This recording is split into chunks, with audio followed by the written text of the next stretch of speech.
வணக்கம். தமிழ் ஃபுட் கார்னர்ல தேங்காய் கீர் பண்ண போறோம். இது டிஃபரெண்டான டேஸ்ட்ல ரொம்ப சூப்பரா இருக்கும். நீங்களும் ஒரு தடவை ட்ரை பண்ணி பாருங்க. இது வரைக்கும் தமிழ் ஃபுட் கார்னர் சேனலை சப்ஸ்கிரைப் பண்ணாதவங்க சப்ஸ்கிரைப் பண்ணிக்கோங்க. இப்போ எப்படி பண்றதுன்னு பார்க்கலாம். அதுக்கு இந்த பேன்ல 1 டீஸ்பூன் நெய் சேர்த்து, நெய் உருகுனதும் இதுல 10ல இருந்து 12 பாதாம ரெண்டா கட் பண்ணி சேர்த்திருக்கேன். 10-12 முந்திரியை ரெண்டா உடைச்சு சேர்த்திருக்கேன். ரெண்டையும் மிதமான தீயில வச்சு வறுத்துக்கலாம். ரெண்டுமே வறுபட்டுருச்சு. இதை தனியா எடுத்து வச்சுட்டு இதுல 2 டேபிள் ஸ்பூன் ரவை சேர்த்து இதையும் மிதமான தீயில வச்சு ஒரே ஒரு நிமிஷம் மட்டும் வறுத்துக்கங்க.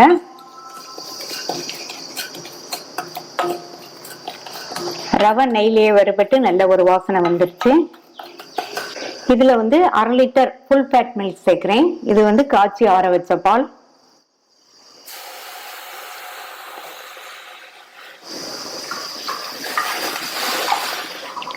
பாலை சேர்த்துட்டு நல்லா கலந்து விட்டுருங்க.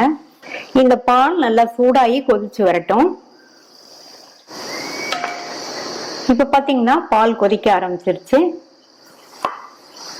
இதுல 1 கப் தேங்காய் துருவல் சேர்க்கிறேன். தேங்காய் துருவலை நல்லா டைட்டா அளக்காம லூஸா அளந்திருக்கேன். அதே மாதிரி துருவலை நீங்க கொஞ்சம் பெரிய துருவலா துருவிக்கங்க. இந்த மாதிரி இந்த தேங்காய் கீருக்கு அப்படி துருவினாதான் நல்லா இருக்கும். இது கூட 3 ஏலக்காவை தட்டி சேர்த்திருக்கேன். 1/4 cup condensed milk, 2 table spoon sugar, கொஞ்சமா குங்குமப்பூ, நெய்ல வறுத்த பாதாம் முந்திரியை சேர்க்கிறேன்.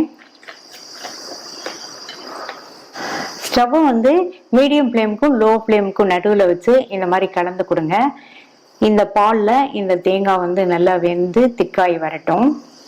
அப்பப்போ இந்த மாதிரி கலந்து கொடுங்க. இந்த மாதிரி அப்பப்போ கலந்து விட்டோம்னா ஆடப்படியாம இருக்கும். சைட்ல படிகிறதையும் நல்லா இந்த மாதிரி எடுத்து வச்சுங்க.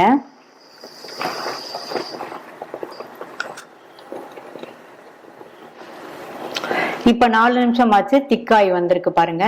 இன்னும் ஒரு 2 நிமிஷத்துக்கு இருக்கட்டும். இன்னுமே நல்ல திக்காய் வந்துடும். இப்ப நல்ல திக்காய் வந்துருச்சு. நம்ம சேர்த்த தேங்காய் துருவெல்லாம் நல்லா வெந்துருச்சு. கிரீமியாவும் இருக்கு.